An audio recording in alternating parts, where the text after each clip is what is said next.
মানুষকে যদি ভালোবেসে থাকেন তাহলে পালাবেন কেন? শাসক স্বৈরাচারও হতে পারে, আবার সুশাসক শাসকও হতে পারে। আমি একবার দারুস সালাম ব্রুনাই গিয়েছিলাম, মাত্র 2.5 লক্ষ মানুষের দেশ, পৃথিবীর সবচেয়ে ধনী দেশ।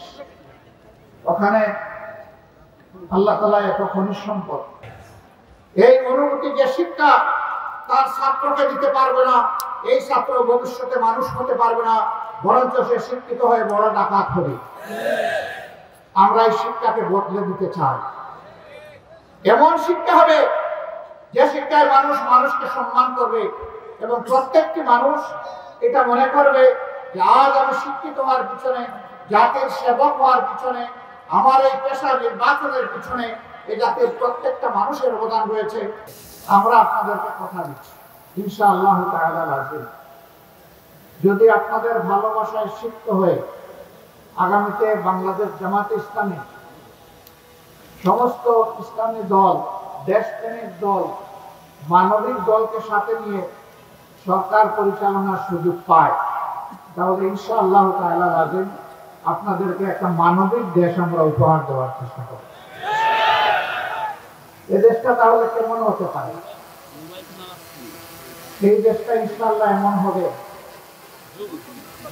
এই দেশে একজন মা, তিনি ঘরের ভিতরে থাকবেন নিরাপদ, রাস্তায় বের হলে তিনি হবেন সম্মানিত, কাজের ময়দানে তিনি হবেন মর্যাদাপ্রাপ্ত। তার যদি প্রয়োজন হয় সামাজিক ক্ষেত্রে কোনো কর্মক্ষেত্রে যোগদান করা, সেই দক্ষতা যোগ্যতা যদি তার থাকে, যোগ্য জায়গায় তিনি পৌঁছে যাবেন। এখনো তারা পেশাগত দায়িত্ব পালন করেন, কিন্তু দুটি জিনিস আমাদের সমাজ দুঃখজনকভাবে তাদেরকে দিতে পারেনি। একটি হচ্ছে তাদের সম্মান, আরেকটি হচ্ছে তাদের নিরাপত্তা। আমরা কথা দিচ্ছি মায়েরা সেদিন নিরাপত্তা এবং সম্মানের সাথে ইনশাআল্লাহ তাদের দায়িত্ব পালন করবেন এবং জাতি গঠনে তারাও সমানতালে অবদান রাখবেন।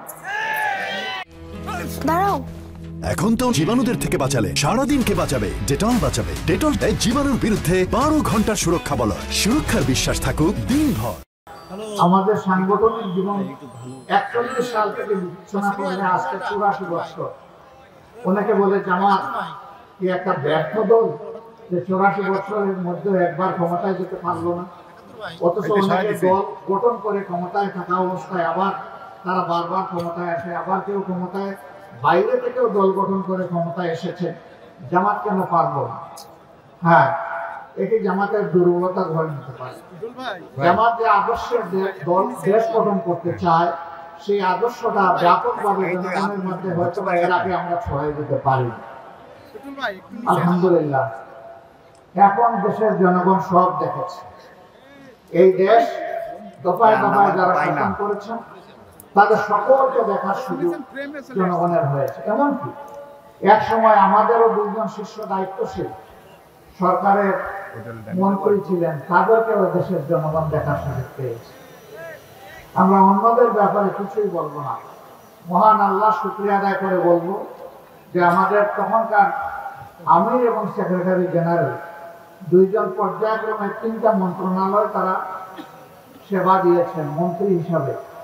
আলহামদুলিল্লাহ, তাদের কোনো নির্দিষ্ট দুশ্মনও বলতে পারেনি যে তাদের মন্ত্রণালয়ে দুর্নীতি কিংবা ষড়যন্ত্র ছিল। সাল্লাল্লাহু আলাইহি ওয়াসাল্লাম সকল কর্মক্ষেত্রে মর্যাদার সাথে, নিরাপত্তার সাথে তাদেরকে যেমন কাজের সুযোগ তৈরি করে দিয়েছিলেন, আমরাও তাদের প্রতি চরম সম্মান রেখে আমরাও সেইভাবে সুযোগ দেবো ইনশাআল্লাহ। আজকে দেশের শিক্ষা ব্যবস্থা বিধ্বস্ত।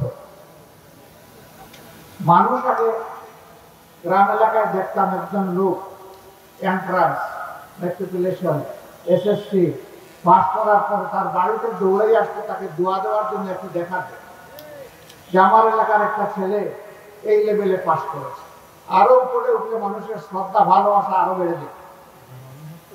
আর এখন শিক্ষিত মানুষ দেখলে নিরীহ মানুষ এত কুর্সি করে বুকে পুড়বে। আর সবাই না, শিক্ষিত মানুষের মধ্যে অনেক ভালো মানুষ আছে, কিন্তু বেশিরভাগ এই সমাজের অবস্থা তাই, যার কলমের জোর যত বেশি তিনি জনগণের সম্পদ তত বেশি চুরি করেন। তাদের মধ্যে যারা সৎ দক্ষ তাদেরকে এই সমাজ কুণ্ঠাসা করে না, যেটা নিজেও খাবি না আমারও খাওয়াবি না, তোর কোনো দরকার নেই, পেট করে তুইও খা আমারও দে, কিভাবে আনলে আমি তা জানবো না, তোর কাছ থেকে জানতে চাইবো। কল্যাণে উন্নয়নে সেটা ব্যয় করতে হবে। আমাদের দেশে আরেকটা অসভ্য সংস্কৃতি আছে, এটি হলো নেতা যত বড় তার এলাকায় উন্নয়ন হবে তত বেশি। তো শুধু কি তার এলাকার জনগণের ট্যাক্সের টাকায় উন্নয়ন হয়? সারা বাংলাদেশের জনগণের টাকায় হয়। এমনকি ভিক্ষুকের ট্যাক্সের টাকা এখানে আছে।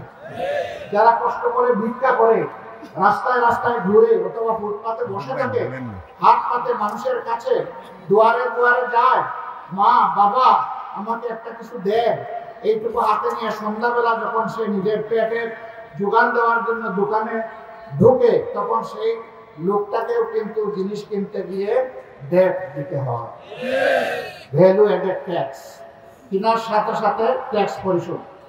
এই ট্যাক্সটাই বাংলাদেশের বর্তমান আয়ের মেইন উৎস, রেভিনিউর মেইন উৎস হচ্ছে এই ট্যাক্স। এখানে কোনটা আমার ভিক্ষুক ভাই কিংবা বোনের ট্যাক্স, আর কোনটা বড় লোকের ট্যাক্স, কোনটা ব্যবসায়িক ট্যাক্স, কোনটা একজন বড় সার্ভিস হোল্ডারের